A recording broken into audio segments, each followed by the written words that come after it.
Well, good afternoon to everyone that's out there watching Affairs of State. And on this afternoon, I have with me Representative Gregory Porter. And Representative Porter, I would like to say thank you very much for joining us here today.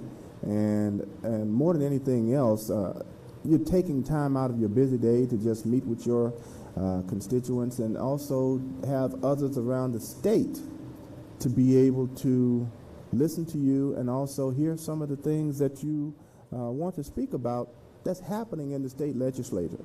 So, Representative Porter, good afternoon. Good afternoon, Brother Jefferson. So good to be with you this afternoon. And I appreciate you and your work over the airways to continue to educate our people throughout the Indianapolis and throughout the state about the affairs of our state, a state that is not known to be so inclusive, but it is a somewhat diverse state. However, I will like to just open up and say thank you again. And, you know, Greg Porter has been around for a while. I have been a member of the Indiana General Assembly for about 29 years now, which everyone will say, wow, you know, that's a long time. It is, but it is also a sacrifice. It's a ministry. And for those of us who serve, a lot of us, particularly those of us of color, feel it is a ministry for our people. I represent the House District 96, which is here in Indianapolis. Takes in the east end of Mass Avenue, Woodruff Place, Hiram Morton area, Cottage Corner, King Park area, all the way up to Mapleton Fall Creek, and points north to a lower part of Butler Tarkington area, the Crown Hill Neighborhood Association, Butler Tarkington, as I did say, and I go east to Avondale Meadows community. So it's a very diverse community. We have individuals that are homeless, you know, to individuals that have homes in Florida, like in the Meridian Highland community. So it is a very diverse community. Again, I have currently, I serve on 3 committees, Ways and Means, financial institutions and insurance, and public health, which are very important to the well-being of our community. But prior to going to Ways and Means, I did serve 18 years on Education Committee, which is very, very important. Chair that Education Committee for about 8 years of the 18 years that I served there on that committee. So I'm very excited to be here with you, and just to give you a little brief background about me, and for those who don't know me, and what I can bring, I have brought to the community, and I would like to end with this. I am a member of Phillips Temple CME Church. Yes, sir. Where I'm a trustee and a doorkeeper. I greet you when we get back in, go on with a smile, with my white gloves, and bring you right into the house of worship. So that is about Greg Porter. Thank you, Brother Jefferson. Well, Representative Porter, I see that we have something in common because I'm also a trustee at Crossroads AME.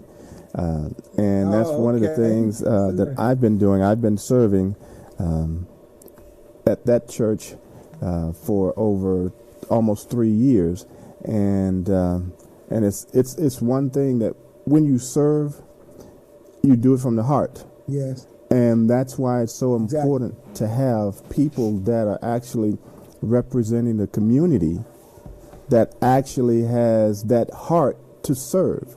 Because if you don't have a heart to serve, then my thing has always been, what's the point in what you're doing? Because you're not doing it for the goodness of others. You're actually doing it for your own well-being and for your own benefit. And we actually saw that the previous 4 years on the national level. And fortunately, on the local level, we have individuals that, when you're serving the people, you can really see the heart of the representatives and the senators that are actually there for the people. And for that, I say thank you, because if you don't have the heart of a servant, there are problems. Oh, absolutely. And even from yesterday, when you heard about the form number 45, and I listened to that about 1 o'clock this morning. I was doing some work on the computer, and it popped up, his 35-minute speech. So, yes, sir. Of course, being somewhat inquisitive, I just wanted to see what he had to say. And I tell you, it was malarkey. Well, but we need to move on to positive things. Right. Move on to positive things. But I tell you what, as much as I hate to say, before we move on to the truly positive things, good evening, everyone, and tune in right now to YourStreet.tv to watch Affairs of State. We are on live right now, and we have Senator. That's one of the things that it shows.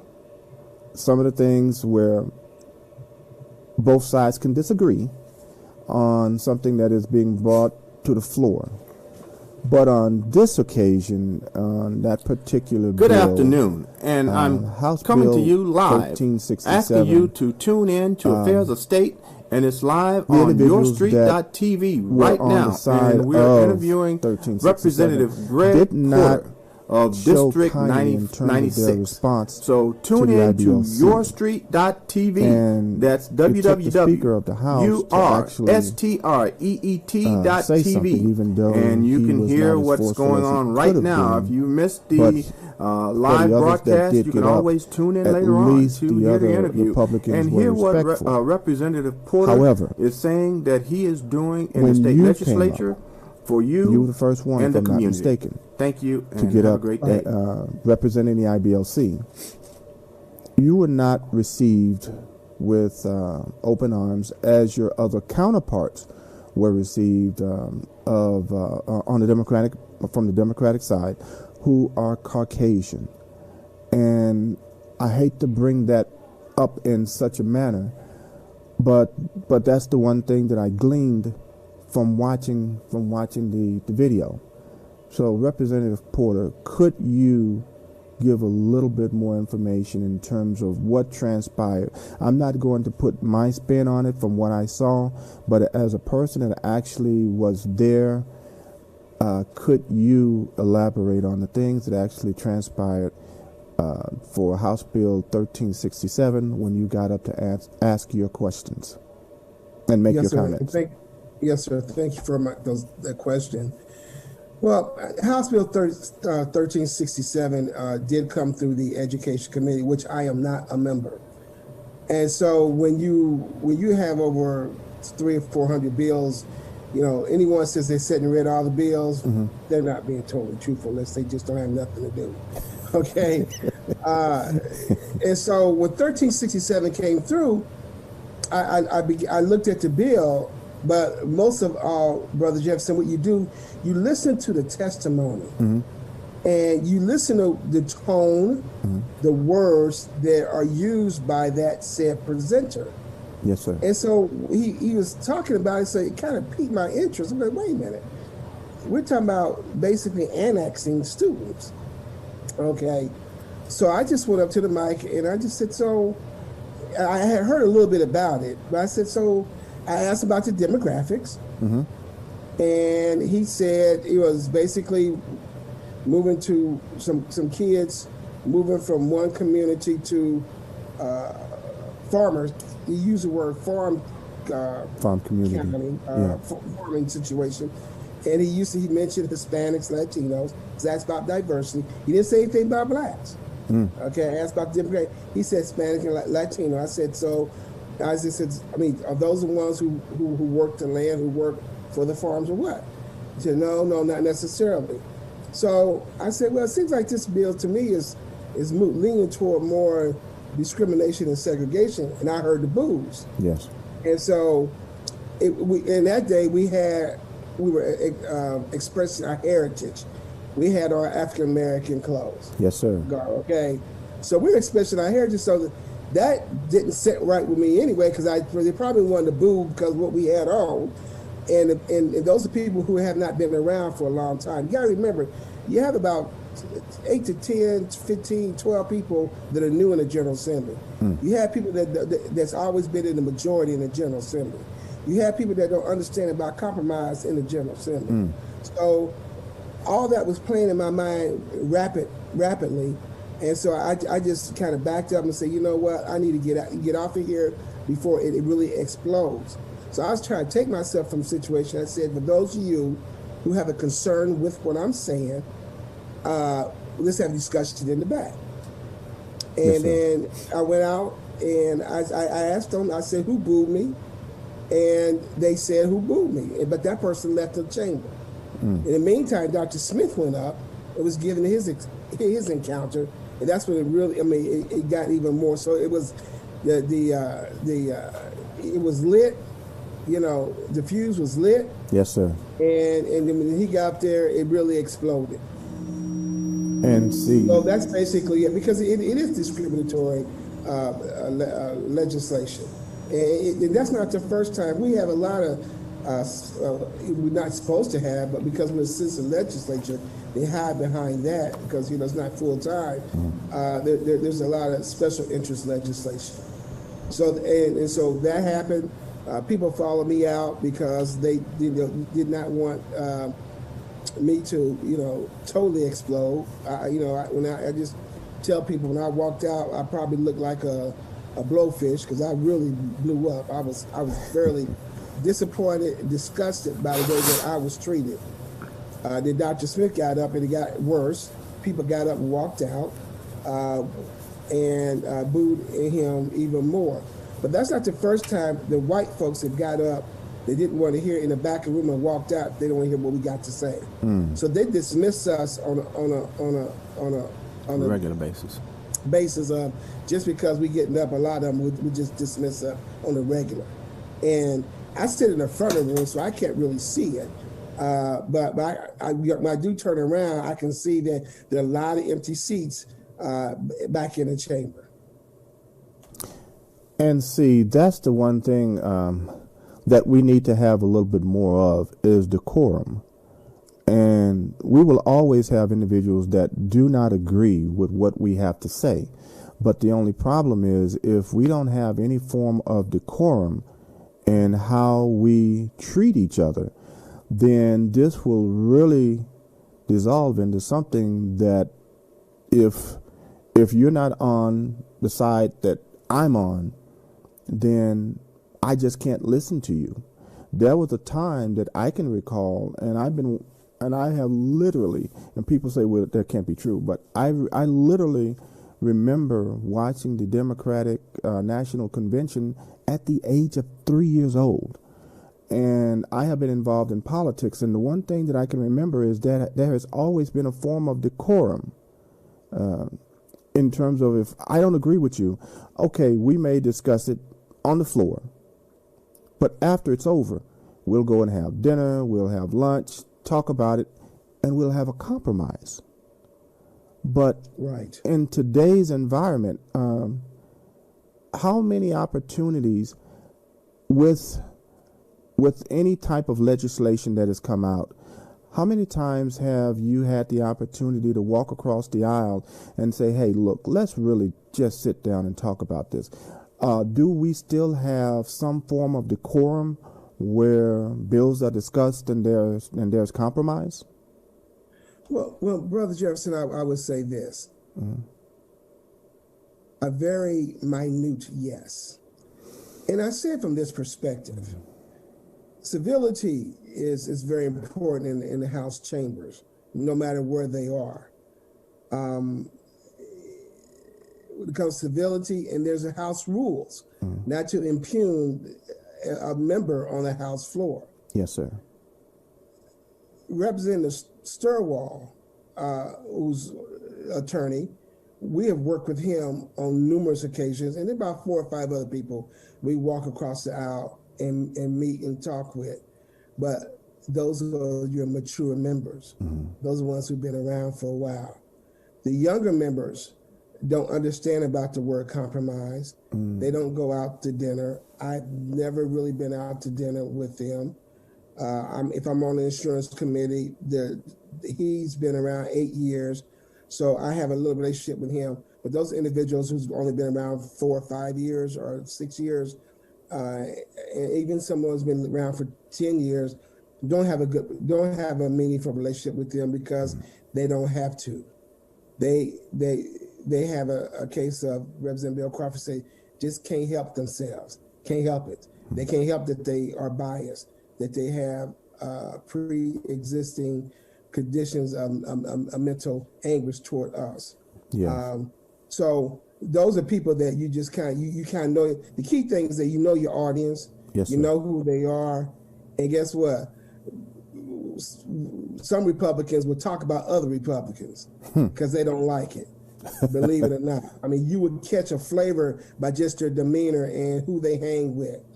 And so going across the aisle to work with Representative Sturwall or even Tor or even the speaker is good with some individuals. And so, but the guy who's been really supportive and understand things in general lately has been Representative Sturwall.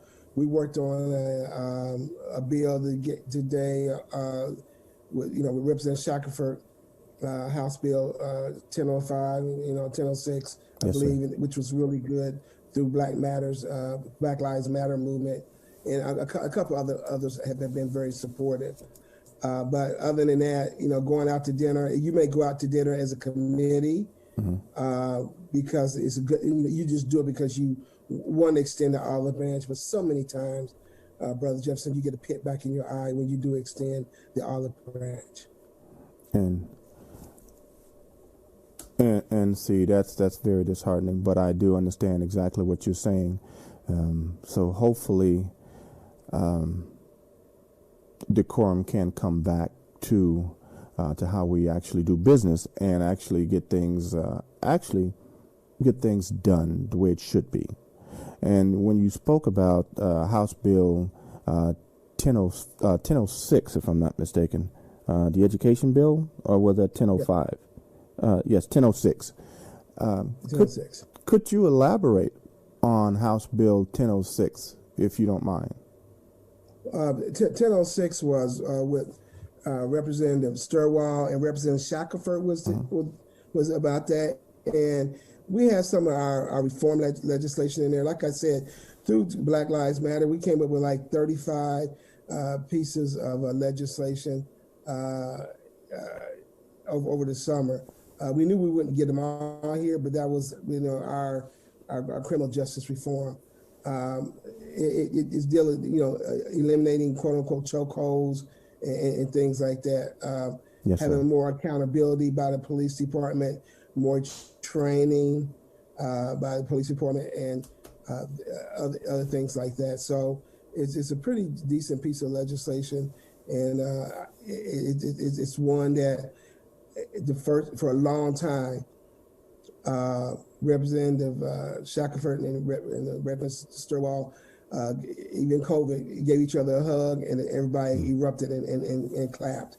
That's about the only positive thing that's really happened. I mean, there's been good legislation, but that was very moving.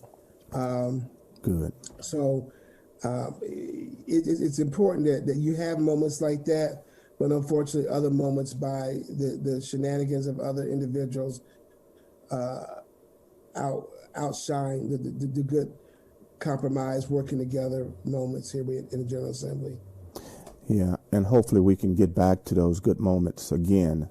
And but I also brought up House Bill 1005 in regards to school choice. And I know a lot of individuals are looking at the ability to just choose their own school that they want to go to, where if they're in a neighborhood, why can't I just go to that particular school? And And since we're talking about education and talking about schools, is this something that we're going to get back to where we will have school choice? And I guess this is almost one of those things that 1367 almost brought up, is about being able to have a choice of where you go to school. Now the one thing is you have to make sure that there's diversity, especially in education, because if we don't have diversity in education, then there are some other things that can actually come about on the negative side. But in terms of my question for you, in terms of House Bill 1005, with being able to have a choice of where you go to school, is that something that is likely to pass, or how is that going in terms of discussion? Oh, well, 1005 is, we're at the halfway point now. 1005 is over in the Senate. Mm-hmm. A few years ago, Representative Boehner, who's been on education for 29 years, we came in together as classmates. Mm-hmm. And he's been on education, and he's been on the chair of education for at least 20 of those years. Okay. Yes, sir. And I've heard people say we need to have limitations on chairmanships. Okay, because some of the things that he has done. The utilize the term money following the child and school choice. When it first started off, charters first started, which are quote unquote public schools. I think the intent was really to help help our children. But, and I'm not get in the weeds, but basically, the choice has vouchers, and now they've utilized the voucher movement, and someone with a couple with a couple of children can make up to $145,000 a year and get vouchers to go to another school. Really? Yes, to a private school, whatever. The key thing was that 5 and 6 years ago, it was about 75,000. Now it's up to 145,000. So what it is that those individuals who are in private school are making that choice now can capitalize on dollars to help defray the cost to go to those schools. That's a fact.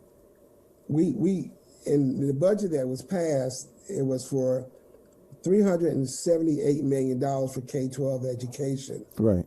With the voucher movement, with the vouchers in there, about $60 to $80 million of that is going toward vouchers. So you have that 378, you probably only had 300 million going to K-12 education, or going toward quote unquote 90% of the kids in public education. So we could continue to create a gap of the haves and have-nots in education. Education is a cornerstone of a free society, but if you don't have the tools in the tool chest to help you get there, from my perspective, and this is just me, who's been around for a while, who's seen it not only in Indianapolis, Indiana, but across this nation, it is not healthy. And we also have to understand where is it happening? It happens in rural schools. So like, in Indianapolis, it happens in Gary, it happens in Fort Wayne, and it may happen a little bit in Evansville, but it's not happening in Richmond. It's not happening in Lagodi. It's not happening in Peru. So, it's not really happening down south in Jeffersonville or anywhere like that. So you can see what's going on. You can see that when you talk about the complexity index of school funding, that because Carmel and Fishers is a growing school, they get more money than IPS. But that's because they give them more money at the foundation but they don't want to use the complexity index of poverty, which gives kids, give you more money per child because of what's going on in their lives. So the equity in education and funding is still a challenge here in the state of Indiana. And see, that's one of the areas that we really don't pay close attention to, is the equity gap in education. Because here we are, we wonder why IPS and other public schools are not getting the type of funding that they should, but yet and still they are raising, from what the information that you just gave, they are raising the actual wages that you can apply for vouchers, so that it's gone from $75,000 per family to $145,000. And with that being the case, if we are not paying close attention, that will go from $145,000 to $175,000 to maybe $200,000. And whereas those individuals who want to take their children out of public school and put them in a private school, now they still have their money that they're making to put their kids in the private school, and without having to spend a dime, and the state still pays for it. Yes, these are unfair. This is really unfair. Now, is there anything that can be done about that in terms of the equality or equity? As a 1005 goes through the system, people can continue to voice their concerns on the other side, on the Senate side. But, Michael, we got to understand, and I had not talked to, we're in a super minority. I mean, it's 100 members in the House that are, and 71 members are Republican. Yeah. In the Senate, it's 50, and there's, 39 of them Republican.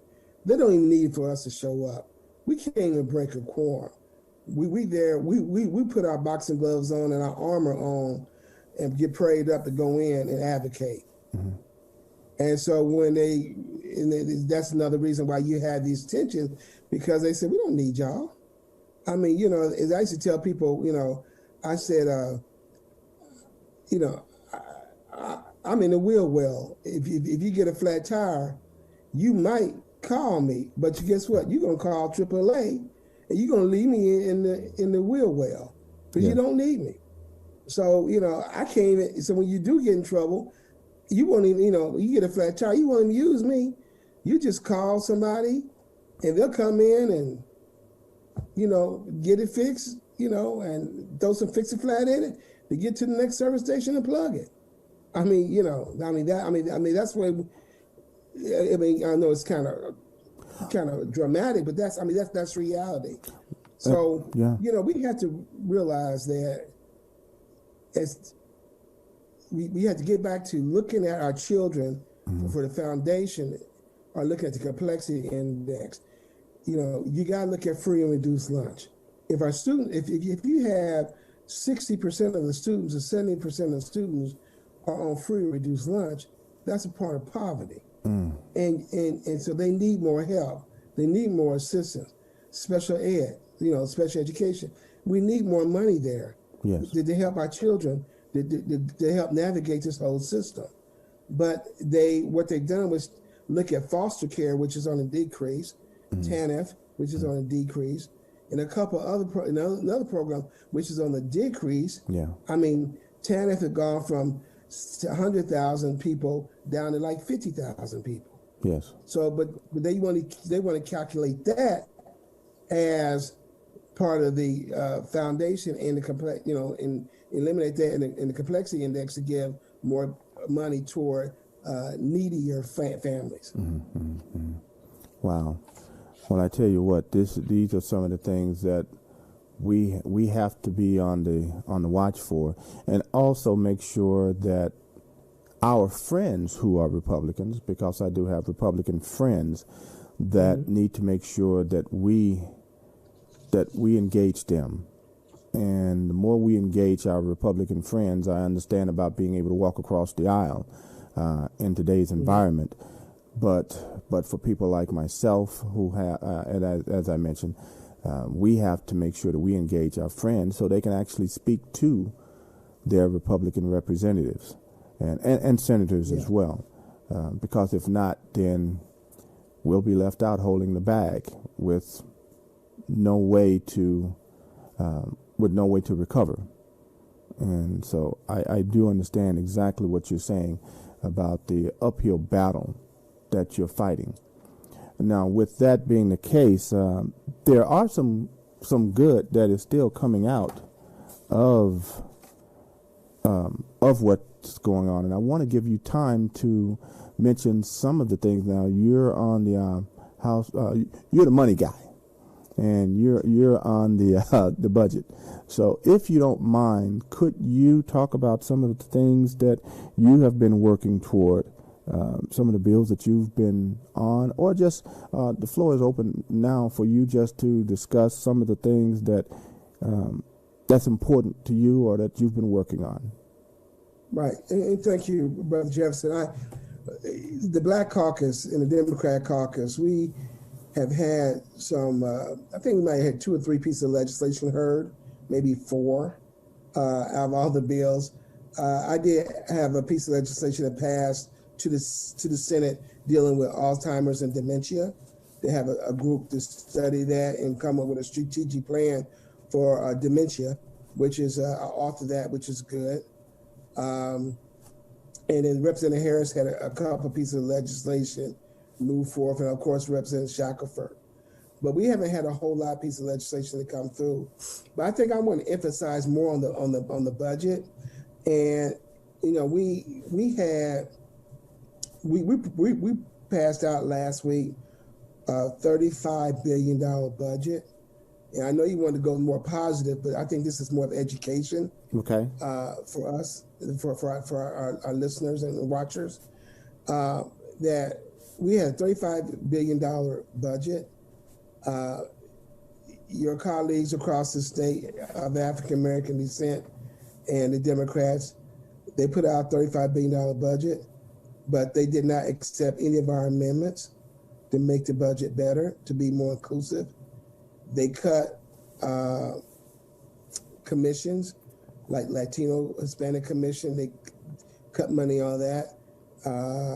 Social studies of Black males. They cut money from that. They even cut $6,000 or $7,000 out of the commission on Dr. Martin Luther King Jr. commission. Wow. And why $6,000 or $7,000? I'll say $7,000. It was less than that. Mm-hmm. But why? Because they can. Why? I mean, a $5,000 in the $35 billion budget is dust. Yes. It's dust in the wind. You can't even really see it. But that was just like, I'm gonna show y'all we can do anything we want to. But we continue to give these corporate tax breaks to individuals to give money on offshore. We talk about being a state that was growing, the best state, AAA bonding, etc. But they're not bonding. Bonding is the cheapest money you can get. So you take that money that you have and put into more programs like food banks. Brother Jefferson, we only get $300,000 in food banks. We asked for $1.5 million to go toward food banks to help feed the people because of COVID. Fact, COVID, what's going on? Ohio gives $20 million in their food bank. Wow. $20 million. We give $300,000. Tobacco master settlement dollars for prevention, cessation prevention on smoking. Yeah, we're going to raise the cigarette tax by 50.5 cents, but it's not all going toward, cessation prevention programs. What it's going toward is going in the general fund to help pay off other projects that they want. So it is truly a one-sided, lopsided budget that takes care of a few, and people just take it hook, line, and sinker. I continue to fight about education, and like IPS is really kind of a growing school district, but it's not getting the dollars it needs. How can you have a growing school district and continue to lose money. I mean, it's because of the complexity index, because they put more money into the foundation versus into the complexity index. How can you, 4 years ago, IPS lose like 18 to $20 million, and then all of a sudden Carmel winds up with 18 to $20 million more in their budget? I mean, how bold can you be? How arrogant can you be? And I mean, these are things that are reality here. So, you know, it's a budget that I didn't vote for. Right. Teacher pay. Now, Right. teachers teachers are important to us. The governor had a commission dealing for 2 or 3 years on the teachers' commission pay. $600 million is needed to help bring teachers up in regards to the pay. We're the lowest paid in the Midwest. We tried to give them just $300 million out in our budget as Democrats. We found a way. This is how we would do it. We would freeze the corporate income tax and financial institution tax, freeze it, take that money because and give it to the teachers. To give teachers either a $6,000, $7,000, or $10,000 raise. All teachers should be making a minimum of $40,000 starting off. Okay, but they rejected that. So, you know, there's so many things that, you know, we will talk about the positive things what Democrats have tried to do. Right. They have been continuously rejected by the Republicans in that leadership. I mean, you know, they have a song, some words to their song saying, I don't want to incorporate at this time. We need to have further study and things like that. we need to continue to work on the bill. Well, let's see what we can do on the other side. And I've been in this rodeo before. I've been in this box before. Those are code words like, we ain't gonna do nothing. Y'all just sit back and just take it because we can. And that is what's happening right now. I mean, and I begin to put the list of their little jargon that they use. Right. And right. when we come back on near the second half, you know, I'm gonna spring it on them. I'm gonna spring about how much money that they spend for their projects in certain areas and leave people behind. There's no common ground. It's a total missed opportunities to take care of the human infrastructure within our state. And it's abysmal to what they're doing to not only African Americans, but for poor people in general. And like I tell everybody, I say, I'm not anti-white, I'm pro-black. You know, I'm about what we can do for everybody. Right. Lift everybody up. You know, black, white, Hispanic, red, green, yellow, or whatever. You know, this is what we have to do. And, so as I tell people all the time, I say, I'm just trying to help everyone and be an advocate for everyone that needs it. And, you know, if we don't do that, we're going to continue to have people denied, and we're going to continue to leave people behind. Yes, sir.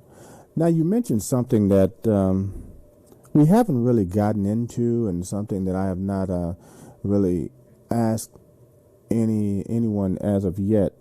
But you mentioned infrastructure. And a few years ago, we were having real issues with our infrastructures where potholes, manhole covers were just being blown straight up in the air for whatever reason. And then there's still been some discussion about the infrastructure.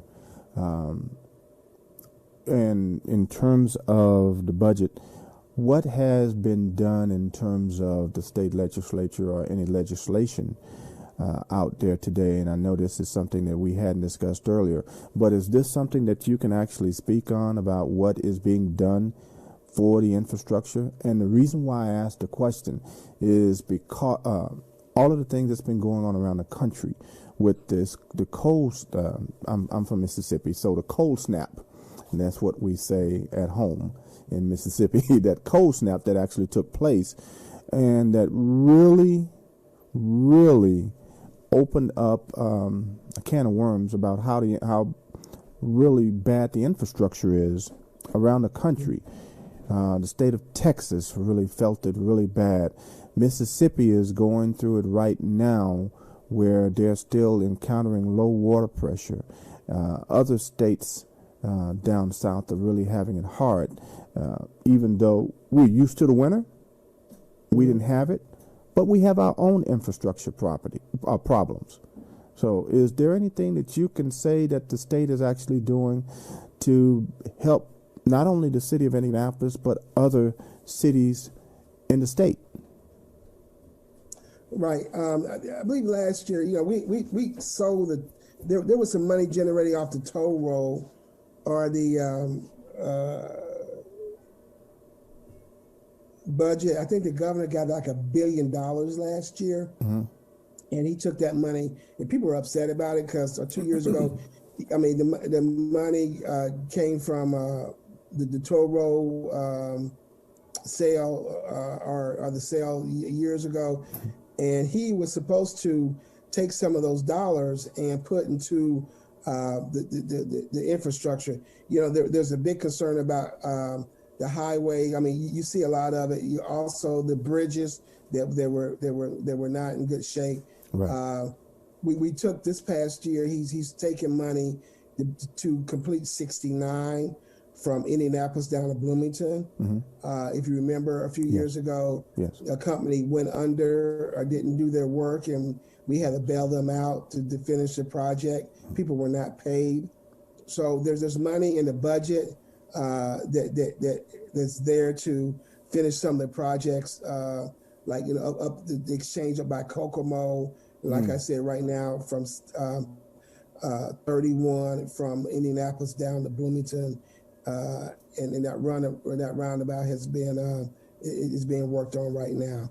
So if you see, and then the loop here in Indianapolis, through the Department of Transportation, about a big project there that's dealing with that loop. And the bridges over to Ohio going into Kentucky, those dollars also. So there are dollars going toward NDOT, going toward infrastructure. Mm-hmm. But the whole point is that where are African Americans, women who are capable of doing that work also, trying to have diversity in those large multi-million-dollar projects. Yes, sir. And that is a very good point, because we do have the capacity and capability, but you see very few African Americans being placed on those contracts. So that's very good. And one other question I think that may have been discussed earlier is about Indigo. Yes, sir. In terms of where Indigo is today, there's been a lot of discussion about Indigo expanding or some of the movement that Indigo has done, expanding their routes, making changes to Indianapolis and the routes that they're taking. And with all of the changes that have occurred, I've had many individuals that I've worked with, many individuals that I've talked to that are despondent about, and some are angry about taking away a lane just for the Indigo buses. But I'm not going to get into that. But in terms of, for Indigo itself, we've heard where Indigo is just constantly losing money. And it appeared that at one time there, and please correct me if I'm wrong, but there was a line that was from the Carmel area or from north of Indianapolis come downtown. And it appeared that that was a successful route, but that was taken away. So in terms of Indigo, can you expound on where Indigo is going today and how it can be a little bit more successful and actually start making money? Well, mass transportation is very difficult from my perspective. Michael, I don't know a whole lot. I know enough about it, but I'm not in the details about mass transit. I know in this budget we did cut money to mass transit throughout the state. There's a bill right now that is now in the House, Senate bill that was done by Representative Salin, and Freeman, against Indigo. It went to Speedy and Bainey in the House. And what it is trying to say that they had to raise X number of private dollars to continue to fund Indigo. We have the red line. They were talking about the purple line and the blue line. Right. But what they were asking with Indigo, no other state has that. To say that they have to raise so much money, private dollars, in order to keep that program going. I know Indianapolis Public Schools have an agreement with Indigo for the students to ride the bus throughout the city. Yes. High school students or students to ride to school because they're trying to get away from busing kids, older children. Yes. Like when I was coming up, they rode the city bus to school. They didn't have school buses back in the day. So I know they're trying to work with Indigo on that. And this bill that's come over will hurt them in their efforts because if they take away dollars from Indigo, the Indigo will not have that collaboration with Indianapolis Public Schools to help essentially get kids back and forth to school free riding on the bus. And then IPS now with the caps, we had to go back and try to do another referendum to raise more money on tax dollars to continue to backfill the gaps of education within Indianapolis Public Schools, as well as other schools. Washington Township's done it. Pike has had referendum.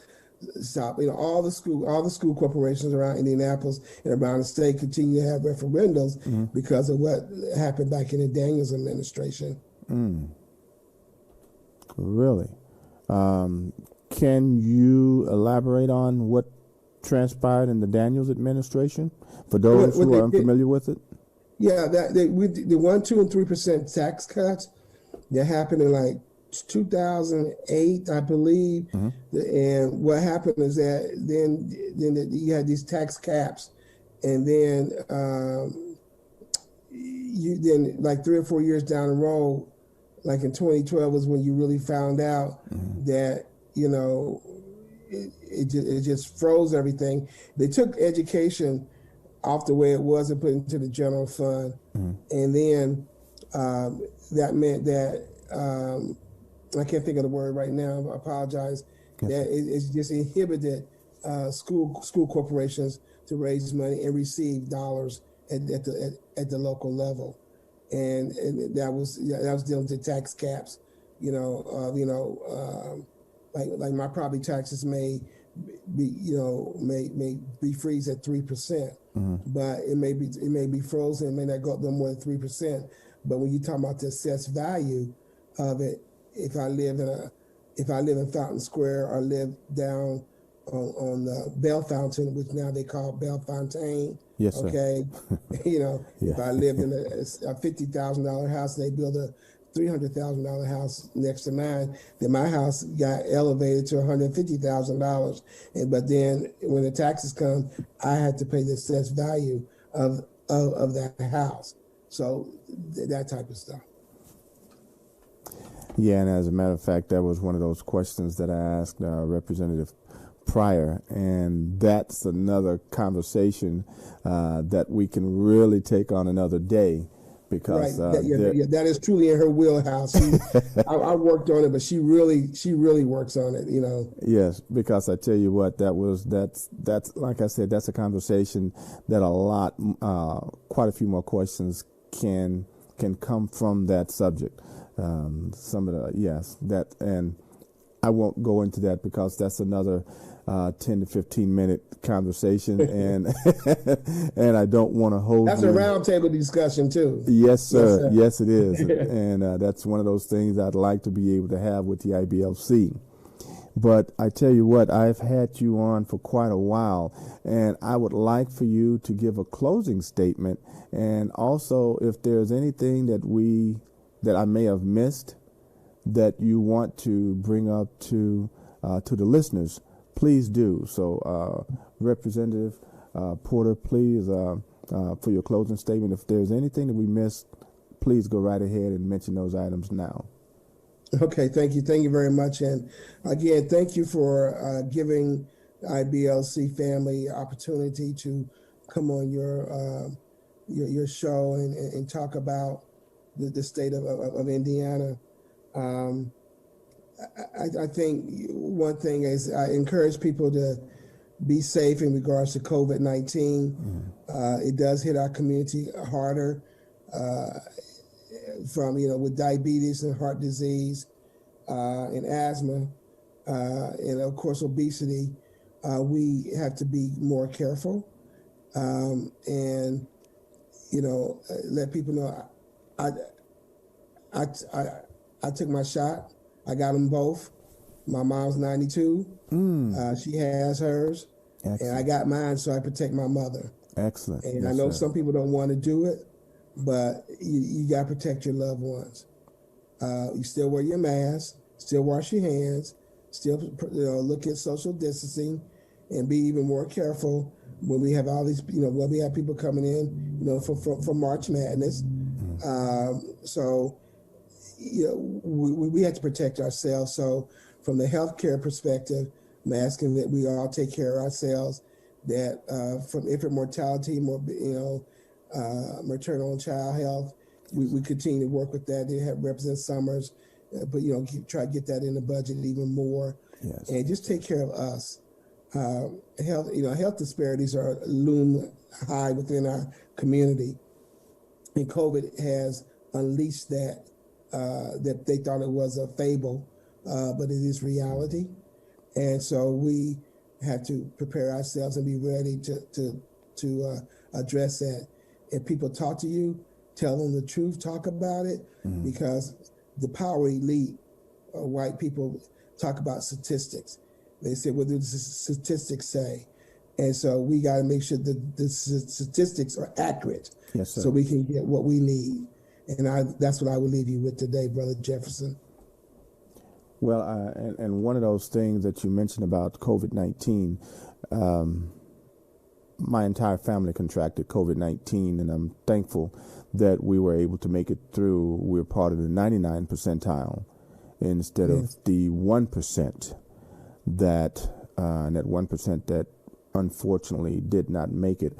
And across the nation, we have over 500,000 individuals that have died from COVID-19. And you still have individuals, black and white, that just think that COVID-19 is just a bad cold. And I constantly say it is not a cold. Because as a matter of fact, during the time that my entire family had it, we had no cold symptoms, but we had other symptoms. My wife, as a matter of fact, we all lost our sense of taste and sense of smell, and we had other issues, back pains, bad headaches, and yes, it was, we knew we had it, and let's just say that, and we had a lot of the symptoms. We were not asymptomatic. As some individuals are, that unfortunately they walk around and they spread the disease, spread the virus, because they are not taking the time to consider the welfare of others. And Yes, and the one thing that I would like to leave the audience with is, as you go out, as Representative Porter just mentioned, please do not forget your masks. Make sure you consider others as we go out. When the cigarette ban came out in other areas, we now adhere to that. We don't smoke on planes. We don't smoke in public establishments. So if we are adhering to smoking regulations, please adhere to the consideration of others by wearing your mask. Clean your hands, sanitize yourself. Make sure, just be considerate of others. And with that, I look forward to making sure that we continue on Affairs of State to bring you information that is beneficial to not only the African American community, but to everyone. And with that being said, I look forward to seeing you again next week on Affairs of State as we continue to discuss issues that affect not only the African American community, but also issues that affect Americans. So may God bless you. And Representative Porter, again, thank you very much for being on the show. And I look forward to inviting you again, and hopefully we're able to have a roundtable with the IBLC and even others, and have a counterpoint with others across the aisle. So again, Representative Porter, thank you very much again, and may God bless you, and thanks again to everyone. Good day.